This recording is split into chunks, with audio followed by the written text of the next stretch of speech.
I found an old family photo. I'm in it, standing behind my grandparents 40 years ago. I was helping my mother clean out my grandmother's attic when I found it. The photo was tucked inside an old shoebox labeled 1983 in my grandmother's careful handwriting, mixed in with dozens of other family pictures from that era. It was a standard family gathering shot, my grandparents standing in front of their old blue house on Elm Street, surrounded by relatives I recognized from other photos. My Uncle Tom as a young man, my Aunt Sarah with her first husband, cousins I remembered from childhood visits. And there, standing directly behind my grandmother with my hand on her shoulder, was me. Not someone who looked like me. Me. Exactly as I appear now at 32 years old, wearing a sweater I bought just last month. The problem is, I wasn't born until 1991.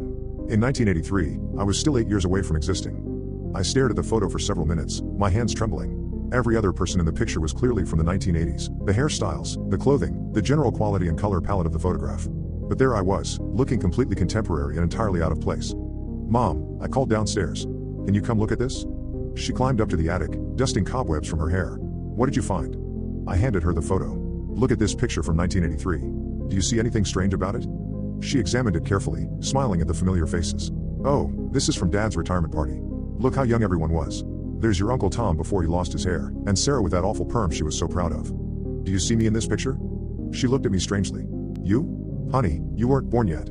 This is from 1983. But I'm right there." I pointed to myself in the photo, standing behind Grandma. My mother looked where I was pointing, then back at me with genuine concern. "There's no one standing behind your grandmother. Are you feeling all right?" I looked at the photo again. I was clearly visible, but my mother couldn't see me. I decided to test this with other family members. Over the next few days, I showed the photo to my Uncle Tom, my Aunt Sarah, and several cousins who had been at the party. None of them could see me in the picture, despite me pointing directly to my figure. But I wasn't imagining it. I could see myself with perfect clarity, and when I scanned the photo at high resolution, I was definitely there, not a trick of light or shadow, but a full human figure. I started going through more of my grandmother's photos systematically. What I found was impossible to rationalize. I appeared in family pictures spanning 5 decades. A Christmas photo from 1965 showed me as a child, opening presents under the tree with relatives who were now elderly or dead. A wedding photo from 1973 had me in the background, wearing a suit that matched the era perfectly. In a beach vacation photo from 1989, I was clearly visible building sandcastles with cousins who swore I'd never been on any family trips. In every photo, I appeared to be the appropriate age for the time period. Child in the oldest photos, teenager in the 1980s, young adult in the 1990s.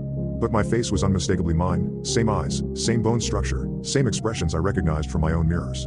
I tried showing these photos to friends who had no connection to my family, hoping for an objective perspective. "I don't see anyone unusual in these pictures," my friend Kate said, examining the 1965 Christmas photo. "Just looks like a normal family gathering." "But there's clearly a child there who doesn't belong," I insisted. "Where?" "I see your mom as a little girl, and your Uncle Tom, but that's it. Only I could see myself in these photos. To everyone else, the images appeared normal, showing only the family members who were supposed to be there." I decided to research this phenomenon, wondering if there were documented cases of people appearing in photographs from before they were born.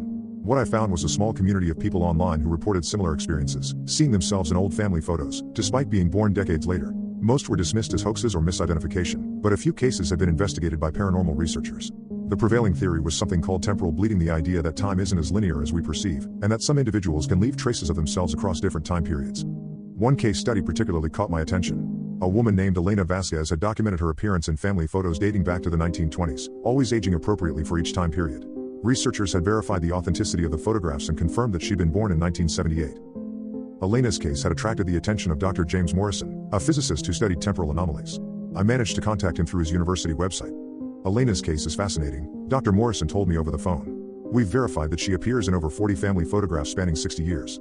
The photos are authentic, no digital manipulation, no double exposures." "How is that possible?" "We don't know. Elena seems to be what we call a temporal anchor, someone whose consciousness or essence exists outside normal time constraints. She experiences life linearly, but somehow projects backwards into significant family moments." "Are there others like her?" "A few. They all share certain characteristics, strong family connections, usually inherited family homes or objects, and often they report strange dreams or memories from periods before their birth." That last point hit me hard.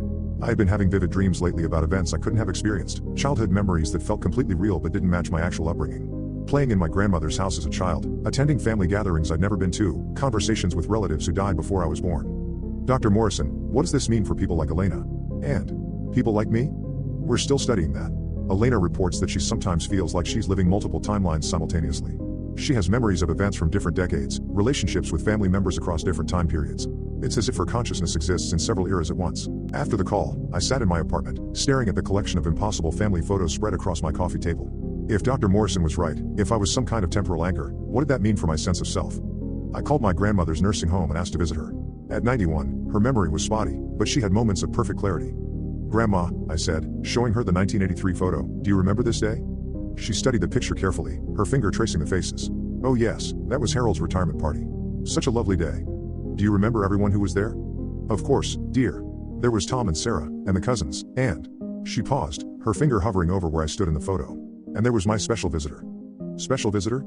"You, of course. You've always been at our family gatherings, haven't you? Even before you were born, you were there, watching over us, making sure we were all together." She smiled at me with perfect recognition. "I always knew you were special, even when you were just a little one in the old photos. I used to tell people about my grandson who could visit us from the future, but they thought I was being silly." "Grandma, do you remember me as a child?" "Oh yes. You used to play in the garden behind the house, and help me bake cookies in the kitchen.